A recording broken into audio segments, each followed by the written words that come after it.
I regretted. Through these unique experiences, each brother carves a stone of the great temple in his own way.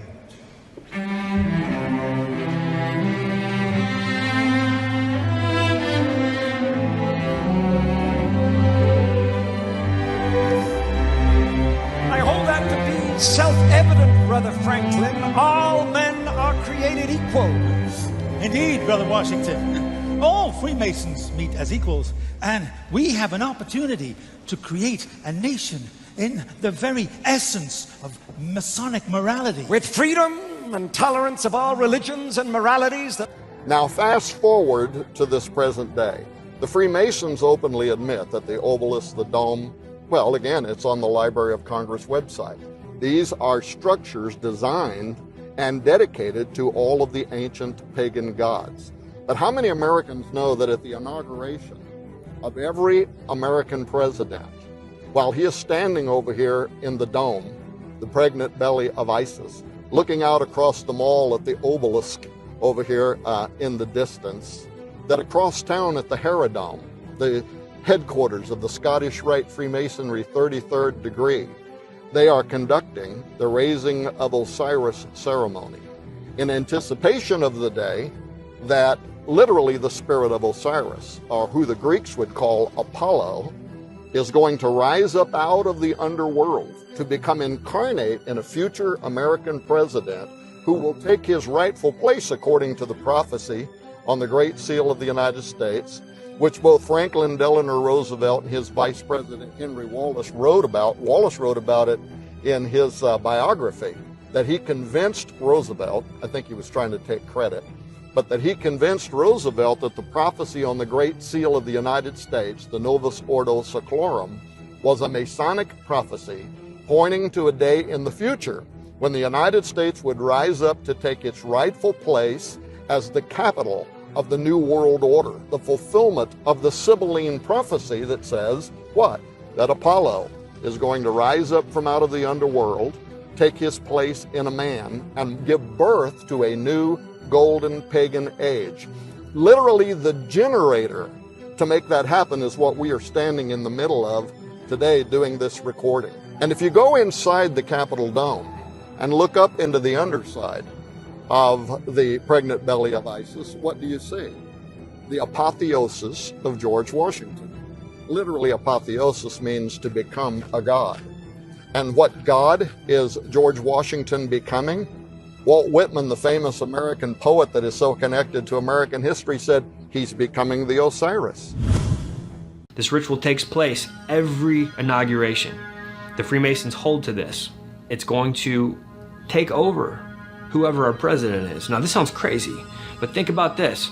In ancient Egypt, what had happened was the pharaoh would go through this ritual, he would enter in a man, and he would exit the ritual a god. That was their belief, and they believed that their pharaoh was literally the embodiment of Osiris because of that ritual. They were calling him up out of the underworld. So what we have in America is this same ritual, basically, that the Freemasons believe that they have maintained the proper language and the ritual to a T from the ancient world. They claim to have this still today at the inauguration of every U.S. president. The president is up there, right there between the dome and the obelisk, right there in that power generator, and right around the corner at the Herodome, which is what they call the Masonic Mecca of the world, literally. The Herodome is this temple, this massive, crazy temple in D.C. They are up there beneath that magic square we were talking about, that magic 666 square, binding the influence and the power of the Word of God. They believe they're binding the power of the Bible while they do this ritual, and they are literally doing the raising of Osiris ritual while the presidential inauguration happens at every election. And they are literally calling on the spirit of Osiris to raise up, or Apollo, however you want to slice it, to come out of the underworld and to possess the president. So the president, the president-elect walks into this ritual a man, exits the ritual a god. This is what the Freemasons believe. Now, people are going to say, well, not every president's a Freemason. Well, most of them have ties to secret societies, but they're not all conscious of the ritual. Doesn't matter. This ritual takes place every inauguration. The Freemasons hold to this. Here's one thing I want to point out about this. The ritual that takes place there,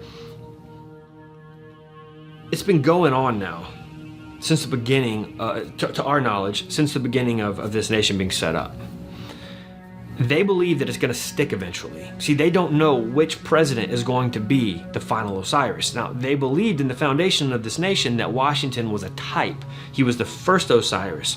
Technically, every president in their eyes is an Osiris, but the crazy thing is that not every time the ritual is going to stick. They have to keep doing it until it actually sticks and they get that one that they've been waiting for. So the deep state has three different levels. At first, you have the legislative branch and bureaucracy of spreading this ideology out on the world stage. Underneath that, you have the second level, which influences the first level. And so in that level, you have foreign governments, you have occult secret societies, your Skull and Bones, and etc. Then you also have your think tanks and all of those, and rich globalists that want to see their agenda make it to affect that first level. So that's the second level, and they're all influencing the first level. Underneath that is the spirit realm. So these people that are in the secret societies and occultists and want to see it put out on the first level, the world stage, they're going and they're doing these rituals, and we choose Bohemian Grove for that purpose because we don't have enough time to break down every secret society and their purposes and whatever. Ultimately, their goal is all the same. But at Bohemian Grove, it's like where the walls come down. That's where the ritual aspect of things come, and the third level of the deep state. So the third level is tapping into the spirit realm to be able to get your power and to be able to get your direction. And that influences the second level, and that influences the first level, and that's how it goes across the world scene to be enacted. Ultimately, Luciferianism, Satanism, these rituals to tap into the other side to get their direction. It's kind of like being a Christian. You know, God gives us certain guidelines in His book. It's our basic instructions before leaving Earth. It's our guidelines to be able to make it here, right? I mean, we're lost without that. And so He gives us certain criteria on how to pray, how to communicate, how to worship. He gave in the Old Testament very specifics about how to build the temple. You know, it's just one example. And so when you're dealing with the occult side of things, that's the opposite end of the spectrum. That's the occultists they're following just as diligently as a true believer of Christ follows Him, submits their life to Him, stays in the Word, does lives the Word, right? Just as that diligence is, they're just as diligent, but it's for the opposite side. So with the occult, you've got these practices that have been passed down for millennia, and these people that are in power today are still practicing the same things. They're still wanting to see this system come in so that they can have their final go at taking over this world, destroying Christianity. Ultimately, it's not against us. I mean, yes, it is against humanity, but ultimately it's against God. People say, well, what about George Washington? You know, because he's touted as such a man of integrity. Matter of fact, there's records that he attended church regularly, a Christian church. There's also records that he and his pastor, there's letters that have been written. Matter of fact, Library of Congress is a prime field to be picking truthful pieces of fruit. You want to get fruitful research? Hey, go to the Library of Congress. What we find out is that the pastor, one of Washington's pastors, he said that overall he spoke with Washington time and time again that Washington was a deist. Okay, Washington didn't want to have a problem with the guy. He wanted to continue going to the church because it was a political move. But in reality, Washington said he was a deist. They went back and forth on this matter. This has been documented historically. He was not a Christian. He was definitely a deist. Now, others will argue that Washington renounced the Masonic Lodge. Well, that's only a half-truth. Okay, he renounced the British Lodge. See, when he came over and started setting things up, like in this new era, if you will, he had to renounce the old to become part of the new. And so he was actually part of the Alexandrian Lodge. I forget the exact number of the lodge, but if you Google this, you're going to find out exactly which lodge Washington was a part of in Virginia.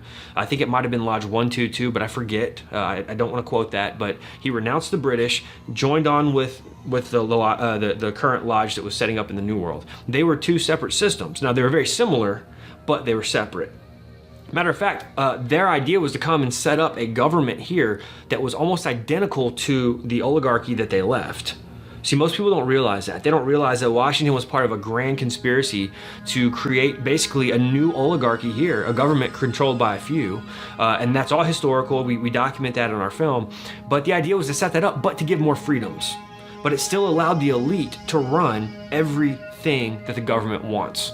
Any move of the government, the elite were going to be involved. They were not going to allow the common man to make decisions. Matter of fact, when the Constitution and some of the founding documents were signed, those windows were locked.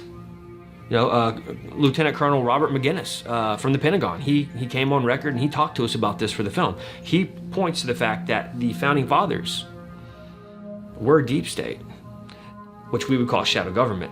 Back to Washington. Washington was definitely a Freemason. Matter of fact, they cast sprigs of acacia at his Masonic funeral to signify him going on to the land of Osiris in the underworld. Now, they believed Osiris was already in the underworld, and they believed that Washington was the America's first Osiris, but he wasn't meant to be the final. He was meant to be a type. And we see that in how they went down and went through this funeral. As a matter of fact, if you go back and study the death and the funerals of Washington, you're going to find out that there were two. You had two different eulogies. You want to look for the Masonic eulogy that was presented by Timothy Bigelow Jr. That literally paints the picture. Look, Washington was not just a porch mason, okay? He knew what he was doing. He knew it. He was very much invested in this. We have evidence that not only was he a Mason, but he was a Mason in good standing all the way up until his death. A lot of people say he renounced the lodge. Again, he did, but it was the British lodge, not the American lodge. What's crazy about this is that he was literally being set up in a system that was a religious system that was set up to bring about the spirit of Osiris, a resurrected spirit, a reincarnated spirit, if you will, of Osiris to possess the ruler of this nation. Washington never made it to the crypt. They did not put him in the crypt that they built for him because we believe they didn't build it for him. They said they did. But it's kind of like the government says that they're building, these military bases, and then immediately they retire the military base after they build it because they had other plans for it.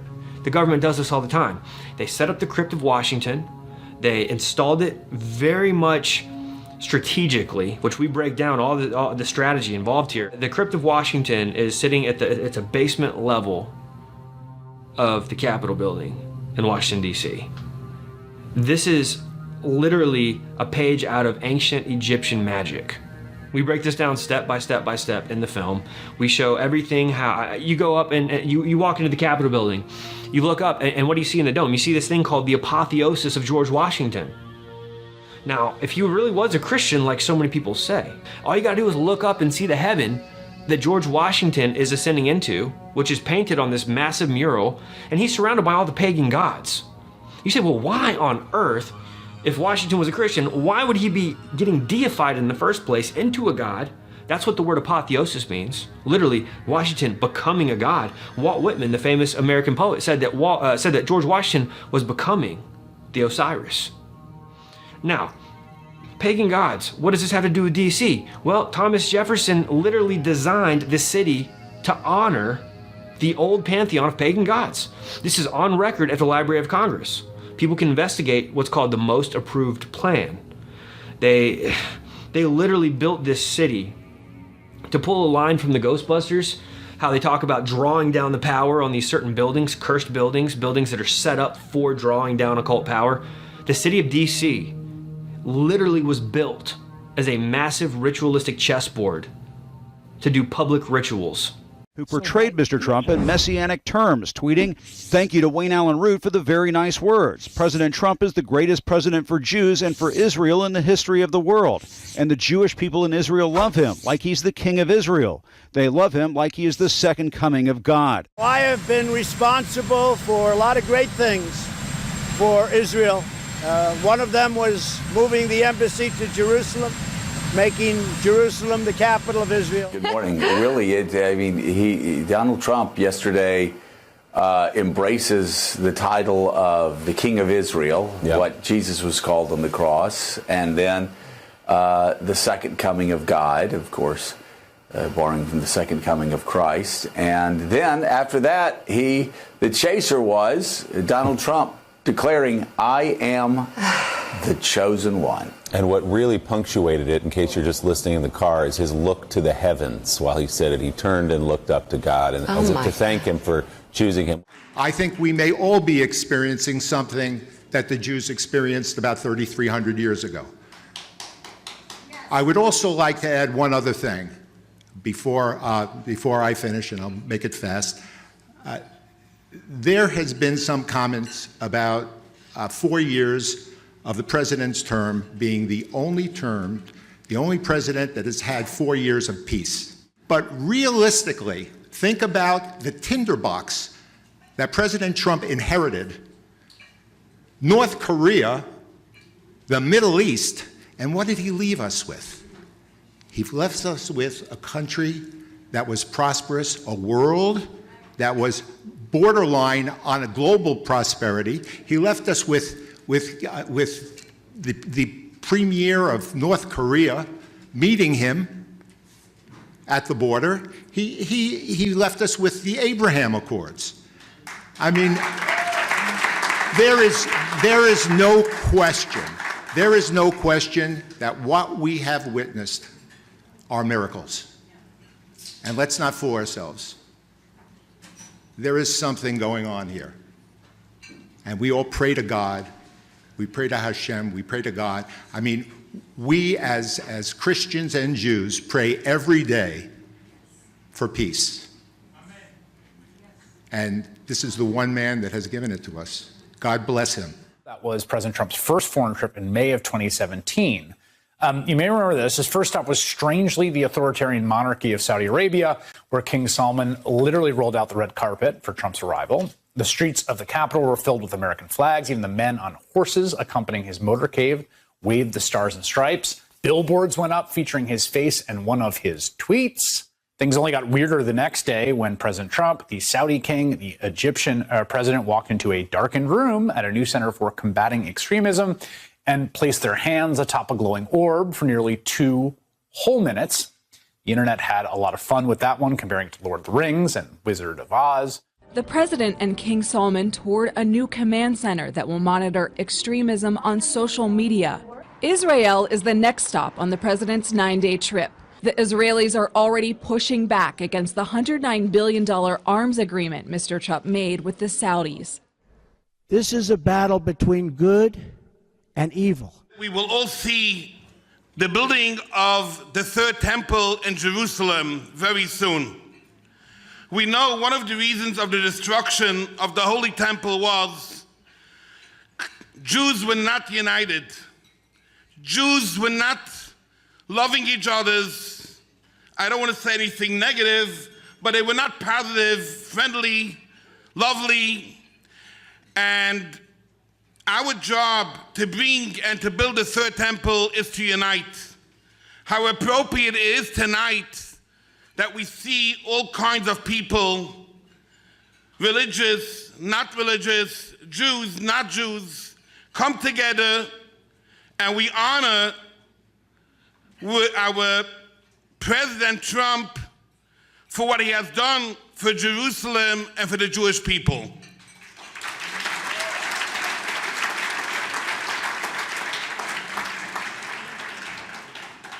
We all recognize what he has done for us, and he'll be awarded tonight with the Keter of Jerusalem Award, which he very much deserves. And we hope that this message will go out to the world. So when we sit here today, we are helping and sending out the message to the entire world, knowing that Jerusalem is a place that has to be secure for Jews, and we should very soon be able to see the building of the third temple. Trump has every reason to make resetting relations with the Arab world a priority. His previous remarks about Muslims and the ban targeting Muslim-majority countries have led to widespread assumption that his administration is biased against Muslims. This was his chance to build bridges with 1.5 billion Muslims.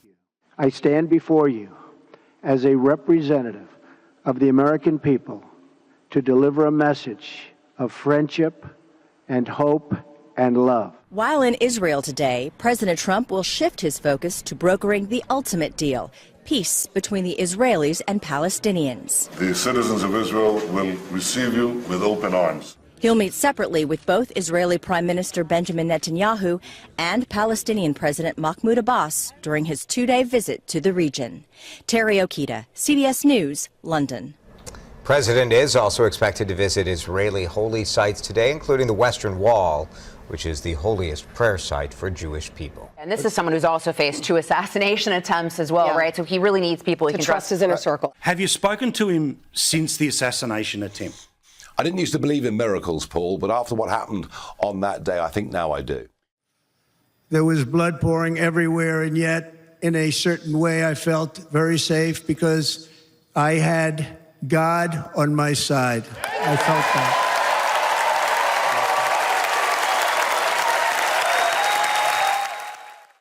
Go to church.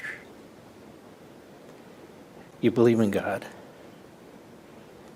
Has this further your belief, your commitment, and obviously God, in addition to that chart, saved your life. He has a purpose for you. Do you think about these things? Well, I think you believe more because when you speak to experts, like my sons who are shooting experts, but when you speak to experts, they said there was no chance that he could have missed from that distance. What message is he trying to send? I got to tell you, I don't get it. I don't comprehend it. I've got an excuse for my pugilistic attitude because of, you know, the family baggage I bring with my parents escaping communism.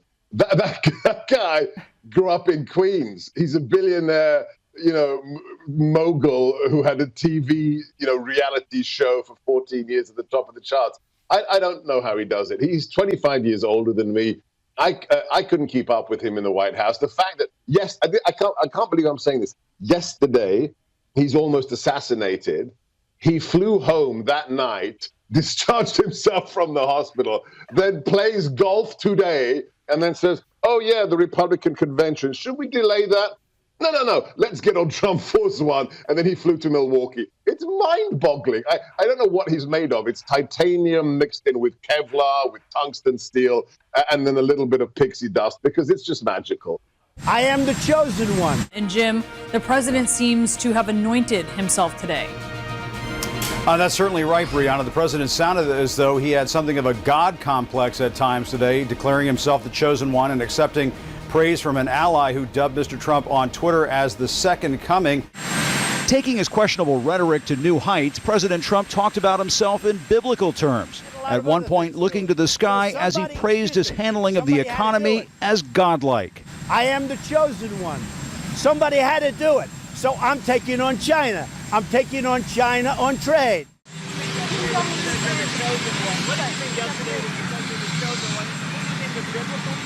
Let me tell you, you know exactly what I meant. It was sarcasm, it was joking, we were all smiling, and a question like that is just fake news. You're just a faker. On his visit, Trump was constantly compared to his predecessor Barack Obama and his speech in Cairo during his first year as president. Obama's speech was to Muslim people, according to David Rennie, while Trump's speech was to Muslim leaders about governance. We are not here to tell other people how to live. While Trump's been praised for his presidential presence, others say it's difficult to reconcile Sunday's speech with comments Trump made on the campaign trail last year. I think Islam hates us. There's something there that there's a tremendous hatred there. There's a tremendous hatred. We have to get to the bottom of it. It's a sacred space for billions of people. Rabbi Jeremy Master of the Temple of Israel in Greenville says peace between Israel and Palestine remains elusive. I hope for it, but I'm not realistic that it can take place. So many people have tried to resolve the situation, and nobody has found that key to final success. John Kerry also, during the Obama administration, said, I'm going to make peace between the Israelis and the Palestinians. Now Trump is saying, I'm going to make the great deal. The rabbi was living in Israel in 1999 and 2000. That was when Barack and Clinton and Arafat were very close to a final agreement, but ultimately Arafat didn't want a final agreement and started another suicide bombing campaign. And since that time, Israelis have not trusted the Palestinians to accept peace. They were so close to peace, and yet now it feels so far away, and it's such a shame. The rabbi says it doesn't help that Trump's ambassador to Israel came under fire for making derogatory statements about liberal Jewish groups. Also, the president put his son-in-law, an Orthodox Jew, in charge of what Trump calls the ultimate deal. If you're talking about sending in somebody to negotiate a peace agreement, why are the Palestinians going to trust that Jared Kushner, who has ties to Israelis, is going to be an honest broker and consider the Palestinians' issues that they have?